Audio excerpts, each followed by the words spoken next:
Le porno est sexiste. Le porno est sexiste dans la mesure où il est fabriqué à 95% par des hommes et pour des hommes, pour satisfaire des pulsions sexuelles vraiment masculines à la base. Et les femmes vont aussi en regarder, mais pas pour les mêmes raisons.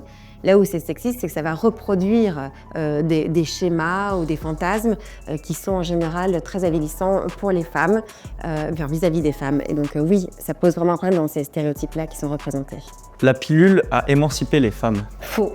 C'est la maîtrise de cette capacité à pouvoir se reproduire qui émancipe, mais pas la contraception hormonale en tant que telle. Elle a eu beaucoup d'impacts très négatifs sur les femmes, d'abord sur leur santé, sur la libido, et puis c'était aussi donner toute la charge de la contraception aux femmes. Bref, je pense que dans le fond, ça n'a pas émancipé les femmes. Donc je distinguerais vraiment la maîtrise qui émancipe, mais pas le produit de la contraception en tant que telle. Dans les pratiques sexuelles, il n'y a pas de règles. Faux, tout n'est pas OK. Et je pense que le consentement est absolument nécessaire, mais il n'est pas suffisant.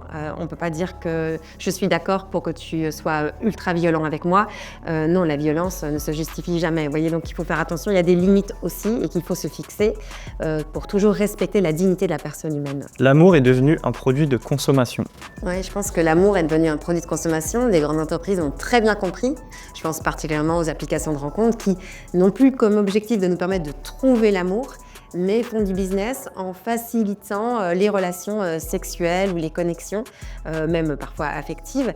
Et donc finalement, il y a un business autour de ce besoin d'aimer et d'être aimé qui ne rend pas service en réalité à l'amour, qui au contraire entretient une forme de précarité sexuelle et amoureuse dans laquelle la majorité d'entre nous sommes.